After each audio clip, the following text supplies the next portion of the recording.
کہتے ہیں اگر مرنے والے کی خواہش یا حسرت پوری نہ ہو تو اس کی آتما بھٹکتی رہتی ہے۔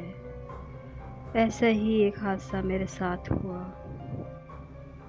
میں شہر سے گاؤں اپنی دادا دادی کے پاس چھٹیاں گزارنے گئی ہوئی تھی۔ گاؤں کا عجیب رواج تھا کہ گاؤں میں اندھیرا چڑھتے ہی سب اپنے گھروں میں محصور ہو جاتے تھے۔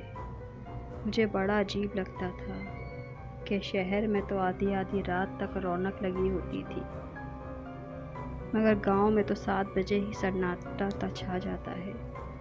عجیب روح کا عالم ہوتا ہے۔ میں نے دادا دادی سے پوچھا کہ اندھیرا ہوتے ہی سب گھروں میں کیوں محصور ہو جاتے ہیں، تو انہوں نے مجھے کچھ نہیں بتایا۔ کہنے لگی کہ بیٹا تم ان چکروں میں نہ پڑو، تم چھٹیاں گزارنے آئی ہو، مزے کرو اور چھٹیاں گزارنے کے بعد اپنے گھر روانہ ہو جاؤ۔ میں نے بھی کچھ زیادہ پوچھنا مناسب نہیں سمجھا۔ ایک رات مجھے نیند نہیں آ رہی تھی، ایک بے چینی سی تھی، تو اچانک مجھے کسی کے رونے کی آواز آئی۔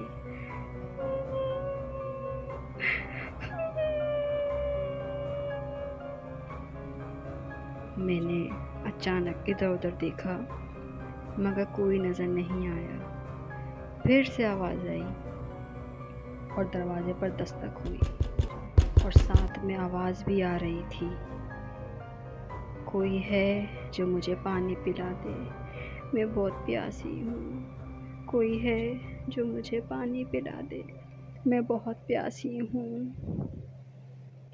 یہ سن کر میں جلدی سے اٹھی اور ایک گلاس پانی کا لیا اور دروازے کی طرف بڑھی۔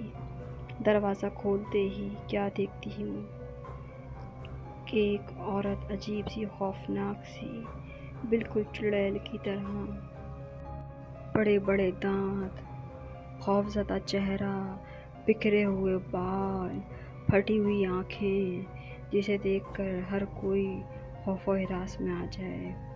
بس پھر کیا تھا کہ وہ مجھے مارنے کے لیے آ رہی تھی۔ جیسے ہی اس نے مجھے مارنے کے لیے ہاتھ آگے بڑھائے، اس کے ہاتھ جل گئے اور وہ وہاں سے غائب ہو گئی۔ یہ دیکھ کر میں بہت حیران ہو گئی کہ وہ تو مجھے مارنا چاہتی تھی۔ پھر کیا ہوا؟ پھر مجھے خیال آیا کہ میرے گلے میں اللہ کا نام کا لاکٹ تھا، شاید اسی کی وجہ سے ایسا ہوا۔ پھر میں نے دادا جان سے پوچھا کہ یہ سب کیا تھا، تو دادا جان نے بتایا کہ تم اس دن پوچھ رہی تھی کہ گاؤں میں اتنی جلدی سناٹا کیوں ہو جاتا ہے۔ اس کی وجہ یہ تھی، کئی سالوں سے یہ چڑیل روز رات کو نکلتی ہے اور سب کا دروازہ بجاتی ہے اور پانی مانگتی ہے۔